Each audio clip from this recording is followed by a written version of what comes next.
Alright, hi everyone. So today I'm back with my eyeshadow collection part 2 video. So I'm just gonna go ahead and jump right into this. I don't think it needs any longer of an introduction. So the next eyeshadow in my collection I want to talk about are these Patrick Starr eyeshadow palettes that he collabed with MAC. This is the first one. So I picked these up because I love just neutral eyeshadows. This one is the darker version that has more of like a burgundy eyeshadow in it with like a gold shimmer. And this is in, let's see, sorry, it's kind of reflective. This is in the Goal Getter quad. Now these I believe are now on sale for like $19.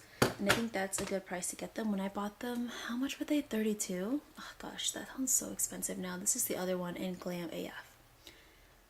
Again, these are nothing special, I would say, just because they're so basic and neutral that if you have any other neutral palette, you probably have them already. I just really like them because they're small, they're compact, and the quality in here I think is a lot better than MAC's old quality. They perform a lot better, and I really enjoy this. If you're looking for a good quad from MAC, definitely pick those since they're on sale now.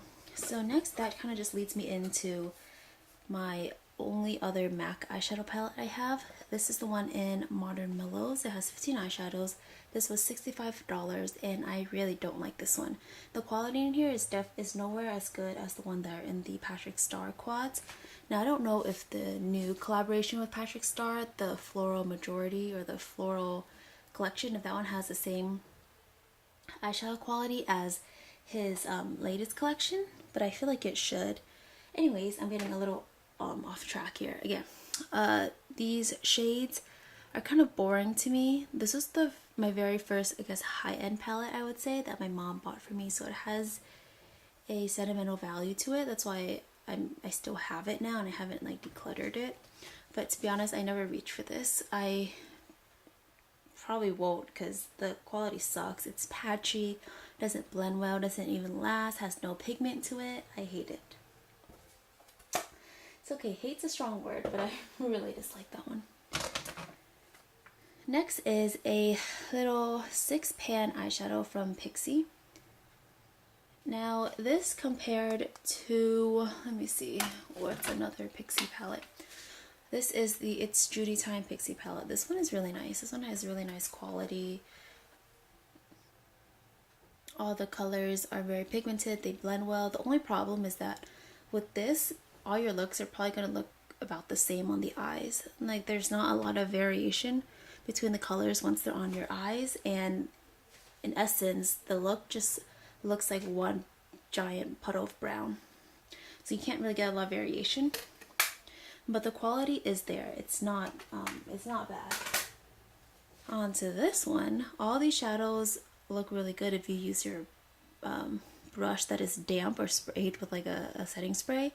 But honestly, why would you want a palette that you have to kind of work extra for? If you don't mind that, then it's fine. But otherwise, I don't really like this palette. They're like okay, it's nothing special. The only thing is like these like matte shades don't perform that well. To be honest, I think Pixie though is kind of known for having more of a subtle makeup look, if that makes sense. So I don't really expect these to be so pigmented that you're going to get so much payoff. But to be honest, they're not cheap. This was $12. And you can get like an e.l.f. palette that performs better. Or you can get some Wet n Wild palettes that are also really good.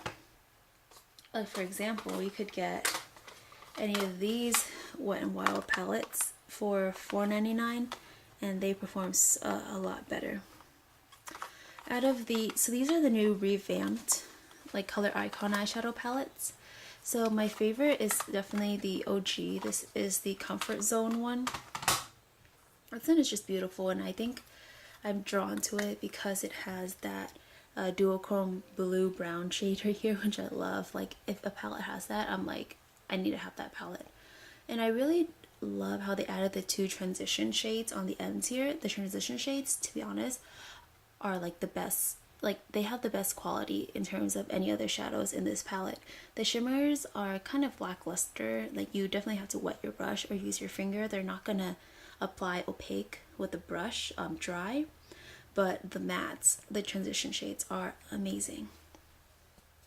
If you already have that palette or you don't like it, another good one I would recommend is this one. This is the Rose in the Air palette. It's the Modern Renaissance dupe, basically.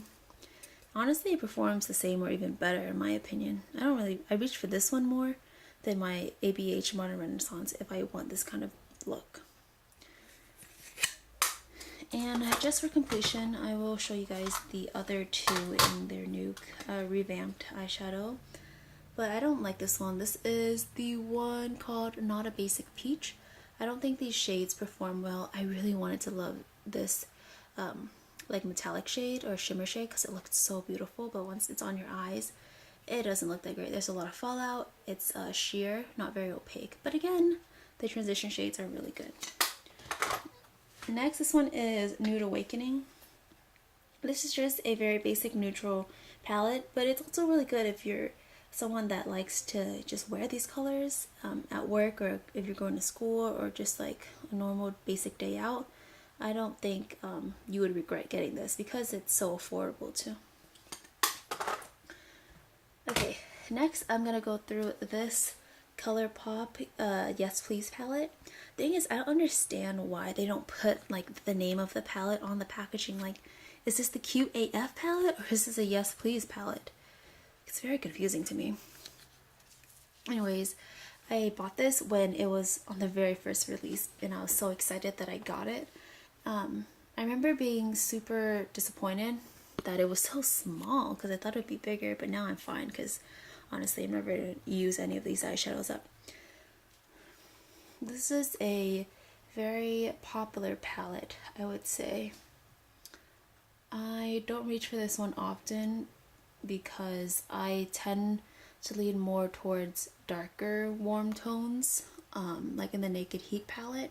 And these are all very kind of bright, warm orange tones. I think I like it and I don't mind it because it was so cheap. It was $16.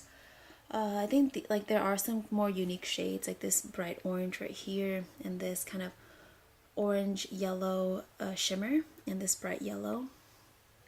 Definitely a good dupe if you wanted the Natasha Denona Sunset palette, or maybe even like the Huda Beauty Coral Mini Obsessions palette. This one would be a good one to have just because it's cheap and you get a lot of product. This other one is a ColourPop palette, but I love this one. This is the Femme Rosa She palette. Is this, I believe it's the She palette because I think Femme Rosa was a collection name. Let me know if I'm wrong though. So this palette is honestly beautiful. I love using all of the shades in here. Like this, if I could only keep like 3 palettes, this would be like one of them just because I love it that much.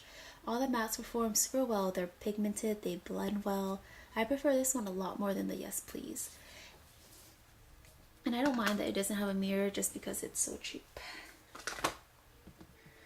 Okay, these are, let's see. Next is my Lorac Pro palette. I bought this off of a friend and then I like decluttered it, and then I bought it off of another friend and now I have it, and I told myself that I'm not going to declutter it a second time because that just might lead to buying it a third time. Anyways, this palette is very boring and the only shades I really use are these 3 shimmers right here. Nude, Champagne, and Gold for like a light wash of color or like to highlight my brow bone. I don't wear black eyeshadow, so in a palette I never really care for if there's a black. I know some people really do care if there's like a matte black shade, but I don't. But that's just me because I don't wear it. I might give this to my mom because she doesn't have a lot of eyeshadows and I think she would like this basic palette. Again, I don't know. It was, I mean, if you buy it now, it's like pretty expensive. It's still $44, I believe. I don't know. I feel like Lorac eyeshadows have had their time and there's just bigger and better things out there, to be honest.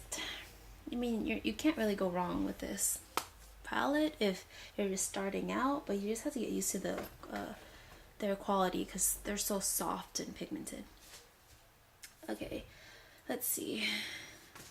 You know what, I think I'm going to show one more and then I'm going to end the video after this one. So this is the CoverGirl True Naked Roses palette. This one is like the dupe for the Naked 3 palette. I really like this one. I really like this this like CoverGirl True Naked palette line. I think it's really nice. I had the golden one, but I decluttered that one because it was really similar to a lot of the palettes I already have. But I really like this one because you can really get more like mauve and purple kind of eye looks with this. It's a good one to try out if you're looking into getting like the Dose of Colors Marvelous Mauves. I think that's what it's called, just so that you can kind of test out a look you want on your eye before you commit to something that's more expensive. Alright guys, so that's the end of my part 2 of my eyeshadow collection. But part 3 will be coming up soon. I didn't want to make these videos too long because it might get like boring for you guys. But let me know if you do like longer videos or if you like shorter videos like this. And again, please don't forget to subscribe. I post videos usually 3 times a week and even more if I do have the time. And I will see you guys next time.